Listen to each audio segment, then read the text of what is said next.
अहम खबर से अपने नाज़रीन को आगाह करें कि अमरीका के साथ आमन मुज़ाकरात के लिए ईरान का आला सतह वफ्द इस्लामाबाद पहुंच गया है। दफ्तर खारजा के मुताबिक ईरान के वफ्द की क़यादत पार्लियामेंट के स्पीकर बाकर कालिबाफ कर रहे हैं। अहम खबर है, अपने नाज़रीन को अपडेट कर रहे हैं कि अमरीका के साथ आमन मुज़ाकरात के लिए ईरान का आला सतह वफ्द इस्लामाबाद पहुंच गया है। दफ्तर खारजा के मुताबिक ईरान के वफ्द की क़यादत पार्लियामेंट के स्पीकर बाकर कालिबाफ कर रहे हैं। ये मनाजिर आप अपनी टेलीविजन स्क्रीन पर मुलाहिजा कर रहे हैं। ईरानी मुज़ाकराती वफ्द इस्लामाबाद पहुंच गया है। अहम खबर है, अपने नाज़रीन को अपडेट कर रहे हैं कि अमरीका के साथ अमन मुज़ाकरात के लिए ईरान का आला सतह वफ्द इस्लामाबाद पहुंच गया है। दफ्तर खारजा के मुताबिक ईरान के वफ्द की क़यादत पार्लियामेंट के स्पीकर बाकर कालिबाफ कर रहे हैं।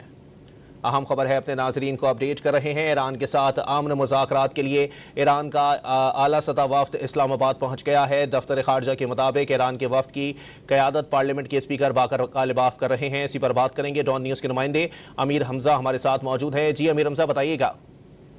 जी, ईरानी वफद हफ्ते कुछ देर कबल नूर खान एयरबेस पहुंचा। उसके बाद ईरानी वफद को रेड जोन लाया गया। तमाम तर्जुमान दफ्तर खारजा की जानब से भी इस बात की तस्दीक की गई है कि पाक ईरान मुज़ाकरात के हवाले से ईरानी वफद पाकिस्तान पहुंच चुका है। वफद की क़यादत ईरान के स्पीकर पार्लियामेंट बाकर कालिबाफ और इसके साथ साथ ईरानी वज़ीर खारजा कर रहे हैं। तमाम इस वफद के साथ दीगर भी ईरानी हुकाम शरीक हैं और इस वफद की तस्दीक दफ्तर खारजा की जानब से कर दी गई है।